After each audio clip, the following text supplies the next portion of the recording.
Sejam muito bem-vindos a essa nossa análise. Bom, a gente sabe que o ensino de química no ensino médio tem uma missão gigantesca, né? Que é formar cidadãos capazes de interpretar os fenômenos do nosso mundo. Mas, olha, tem um desafio enorme aí. Como é que a gente transforma conteúdos super complexos, invisíveis e que muitas vezes dão até um certo medo na galera, tipo a radioatividade, em algo que seja realmente cativante para a juventude? É exatamente isso que a gente vai explorar agora.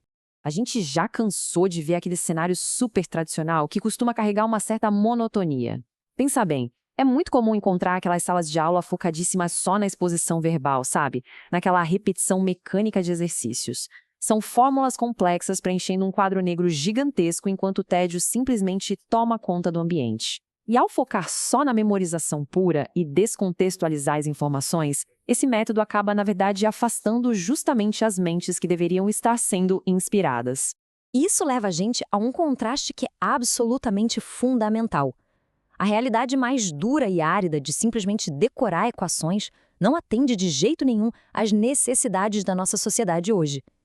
O objetivo final da educação científica é infinitamente mais empolgante do que isso. É a compreensão profunda do que acontece no mundo real.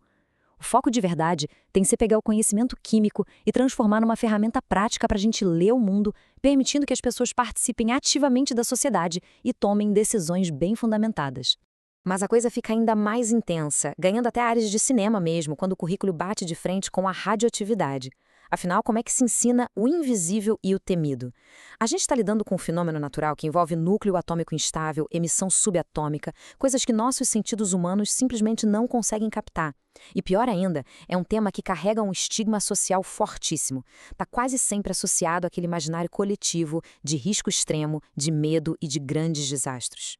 Então, o grande X da questão é entender a ambivalência, essa dualidade marcante que a energia nuclear tem.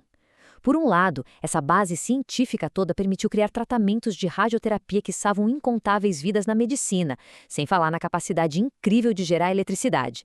Mas, do outro lado, forneceu exatamente os mesmos fundamentos para a criação de armas de destruição em massa. E para conseguir tratar dessa tensão enorme com a profundidade que o assunto exige, o ensino moderno precisa adotar a perspectiva que a gente chama de CTS, ou seja, conectar ciência, tecnologia e sociedade, amarrando os fatos frios com a história e com a ética. E é bem aí, para tentar preencher essa lacuna educacional, que entra uma pesquisa acadêmica super inovadora e criativa. A gente está falando de um projeto de trabalho de conclusão de curso desenvolvido lá na Universidade Federal do Triângulo Mineiro, a UFTM. O trabalho é de autoria da Aline Bonella Musi e foi orientado pelo professor doutor Luiz Gustavo da Conceição Galego, com co-orientação do professor doutor Pedro Ivo da Silva Maia. Esse estudo propõe uma solução que é uma verdadeira virada de chave para combater essa abstração toda nas aulas. A sacada principal deles é genial: usar a magia do cinema como uma baita ferramenta pedagógica. Mais especificamente, o estudo propõe usar aquele blockbuster aclamado, o Oppenheimer, do diretor Christopher Nolan, como um recurso riquíssimo para contextualizar tudo. O cinema, gente, não é só um transmissor de fatos soltos. Ele amarra a narrativa, imagens de cair o queixo e efeitos sonoros impactantes para construir sentidos super profundos sobre quem faz a ciência, sobre como as descobertas acontecem e, claro, sobre toda aquela complexa rede social por trás da química e da física. E a metodologia por trás disso é fascinante. O estudo faz uma análise semiótica bem profunda, baseada no filósofo Charles Sanders Peirce, para decodificar a linguagem do filme em 3 camadas bem fáceis de entender. A primeira idade é sobre a percepção imediata, sabe? Aquilo que bate nos sentidos logo de cara. O impacto das cores, a luz do ambiente, a força estrondosa da trilha sonora. Depois vem a secundidade, que examina a narrativa visual, a montagem ali das cenas e a passagem do tempo.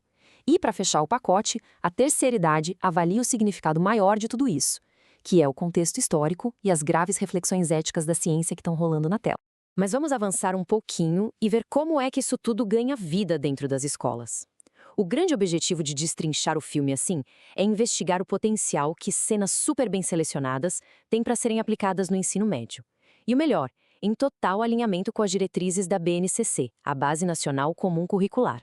Com essa imersão, vira algo super viável e interessante ensinar conceitos pesados, tipo fissão nuclear e aquelas leis matemáticas de decaimento radioativo. Tudo isso enquanto a gente impulsiona um debate caloroso que fortalece demais a alfabetização científica e o pensamento crítico da turma. A intenção real desse estudo é propor estratégias que deixem o decoreba no passado e despertem uma verdadeira consciência histórica e ética. Afinal de contas, a ciência é muito mais do que equações isoladas num pedaço de papel. Ela é a nossa história e, com certeza, ditará o nosso futuro. Então, para a gente fechar, fica aqui uma reflexão provocativa. Como é que o uso dessas narrativas fantásticas do audiovisual vai transformar as salas de aula e as decisões que a nossa sociedade vai tomar amanhã?